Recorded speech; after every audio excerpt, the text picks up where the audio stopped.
So today is May 18th, 2018. It's about 5 months after my MPFL surgery, and somebody actually commented on the last video that I put together that they wanted an update. Um, Honestly, I never thought anybody would pay attention to that. I made that video specifically for my coworkers. One, because I like my coworkers a lot and I wanted them to know how I was doing, and two, because I was working from home and I was bored out of my mind from time to time, so needed to do something to kind of keep myself engaged and feel connected to my coworkers.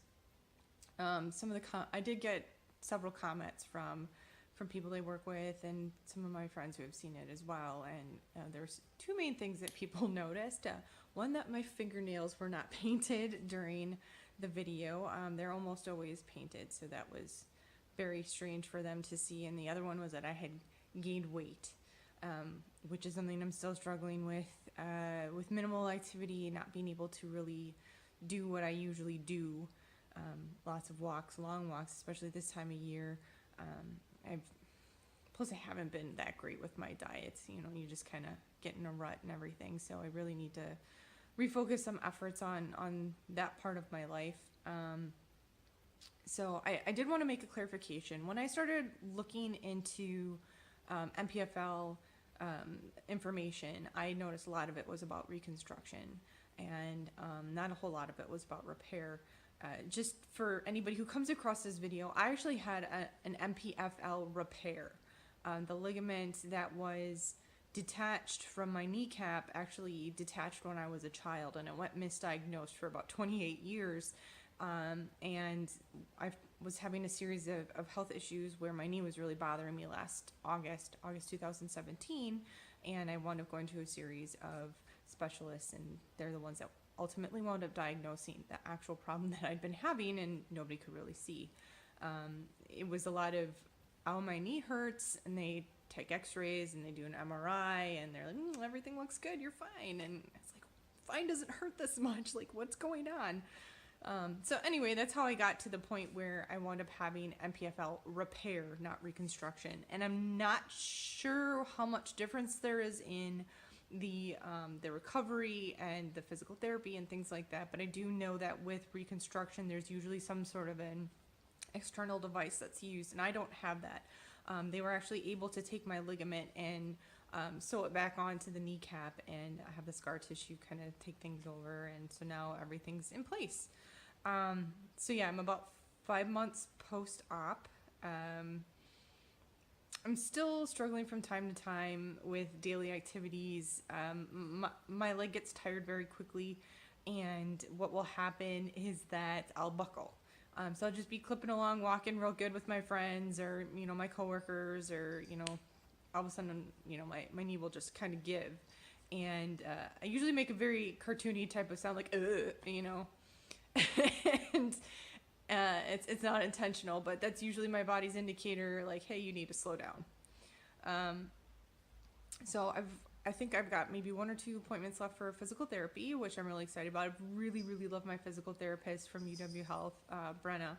She's just been fantastic, especially the first couple meetings I had with her were very tearful, just because I was going through a lot of emotions to kind of deal with everything. I took a trip to England. I spent some time in Oxford and London, and we did a day trip in Paris, so I did a lot of walking. We went to the British Museum, we went to the Louvre, and stairs are still not my friend. That's the one thing that I'm still really, really, really struggling with.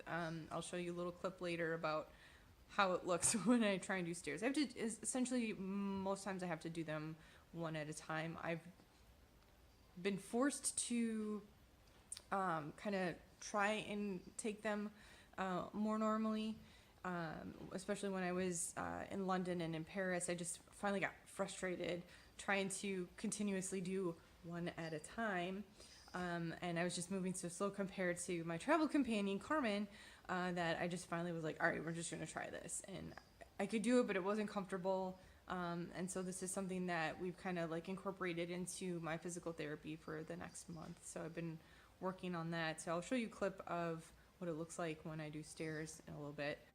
start out by showing you how I have to do stairs currently, and then how I kind of transition to doing them normally.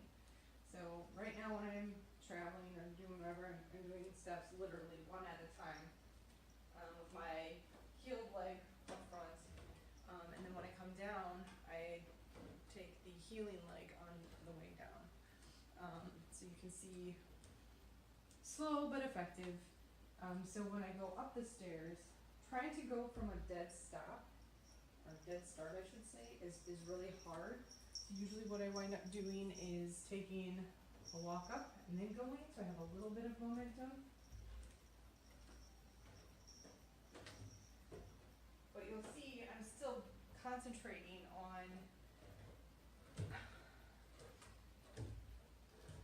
how I go up and down.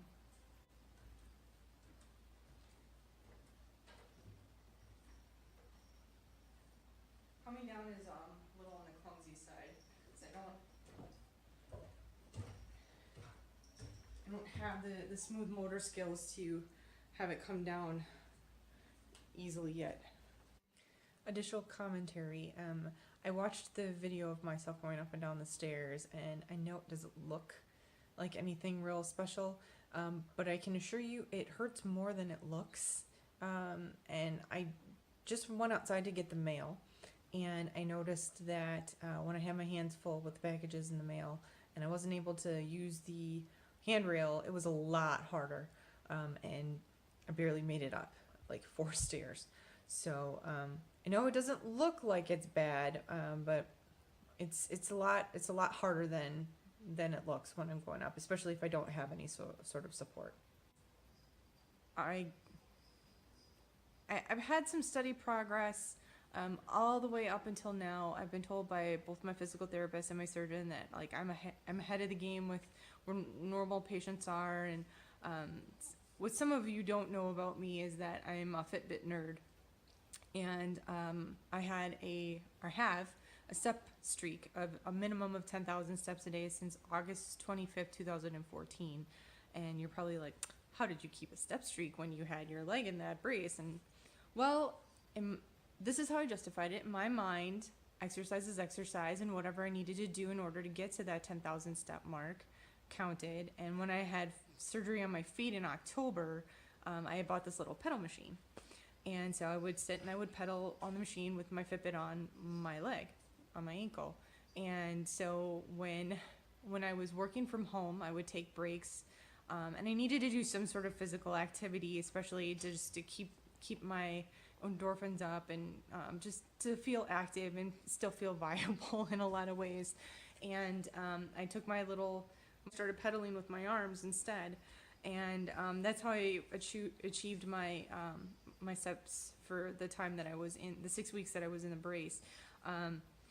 Pedaling for 10,000 steps a day is really hard, especially when you have like no upper body strength, and it only counts for one time around on the one side, so I was pedaling twice as much to get half the steps, and holy crap, did I feel pooped. I eventually got in a good groove of that, and so I still have an intact step streak, which I'm very happy about. It was trying because I did not want to give it up. I started using a Fitbit the year that someone very, very close to me committed suicide, and I decided I wanted to take charge of my health and my activity levels, and so I started doing that. And so it's kind of it's a personal thing on that regard. And it's also, I'm stubborn and I don't want to give up my streak yet, and most people that I know would probably agree with the second statement more than the first. In about a year, so next December, I should be in a much better place physically. They said it takes, I think they said like 8 to 12 months to fully recover from everything. So I every once in a while you wind up getting these epiphanies of recovery that you don't really notice right away. I was at work one day and I got up to go check my mailbox, and as I got up and I was walking over to my mailbox, I kind of thought to myself, I was like, wow, I didn't feel really stiff when I got up, and it doesn't hurt to walk. This is really weird. okay, that's great. Sign of improvement. Like, all right, let's go. And so it's just like, I'll come across stuff like that every once in a while where I'm just really not expecting to notice something, and all of a sudden I do. So one day I'm just gonna realize that it doesn't hurt to climb the stairs, or it doesn't hurt to kneel or crouch. That's another one of the things I'm still having a hard time with, but again, that's gonna come with time. So now I guess I should probably actually show you guys. Hey, look, 2 knees, woohoo! The quad muscle on my right leg still isn't completely back to where it's supposed to be, but so you can at least see here now. This is what the scar looks like. It's very, very flat, very, very minimal, very, very happy with how it looks and feels. There's no tenderness to it really, or numbness. I used to have numbness around the incision site, so that's gone. And then the other little incision is right here, which barely looks like anything now. I swear I shaved earlier. Like, what's going on here? Anyway, so that's primarily what the scar looks like. Oh, my other brace looked like, because I don't think I showed you guys that.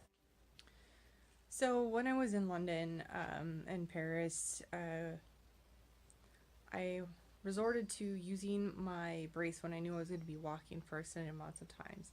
So just to show you what that looks like, here we go. So this is the brace. It's nothing really fancy. It's got a hole for my knee, and then it's adjustable. It's got some hinges on it and kind of elastic on the back. When I first got it, it was really, really tight and very painful, and because it would pinch the back of my knee back here, where it kind of like wrinkles up. And I got to the point where it was like leaving a rash on me because of the stitching here, so I wound up just flipping it up to make sure that it wouldn't rub. So let me show you what it's like to actually get this on. First, we undo the Velcro. Kind of similar, right? Then there's a larger opening on this side and a smaller opening on this side, as you would imagine. So for the thigh. So I basically hike up my pants, stick my foot in, and I just pull it up, and I wound up pulling from the bottom and then kind of shimmying it up from the top. And I always kind of make sure that my kneecap is central. There's like a big, I don't know, squishy thing here, and then I would just bring it over and keep it in place. As you can see, much less intrusive than the other one that I had on. But yeah, like when I would wear this for several hours, and when I would take it off, there's clearly the impression from the brace in my leg. There's usually something around my kneecap, and then all of the seams are kind of pressed into my skin to where I have that there for, I don't know, probably at least an hour before it starts to go away. Then when I would take it off, I just kind of shove it off and yank. And that's it. And I had to wear this one for, I think I got it in mid to late February, and I stopped wearing it on a daily basis probably early to mid-April. And my physical therapist told me to try and start going to work without wearing it. So what I would do is take it to work, put it on if I felt like I needed to, and then after a week or two, I wound up not even bringing it to work anymore because I didn't feel like I needed it. So that's been my MPFL repair story so far. Like I said, I'm still working on things. Stairs are kind of my mortal enemy right now, so I've been working on that, and then just in general fitness and trying to get back down to where I was before weight-wise. I've probably gained about 10 pounds just because I haven't been able to be as active, and I have dealt with some post-operative depression, so I have been seeing a therapist and discussing those things, and that was probably more prevalent probably the first 2 months. I think I worked from home for close to 2 months, when I first had the surgery, and I was feeling really isolated because I'm really close with a lot of my coworkers, and not having that day-to-day interaction with them was really hard for me. So I'm really glad to be back at work. I don't know if they're glad to have me, but there you have it. So that's my story. Thanks so much for watching.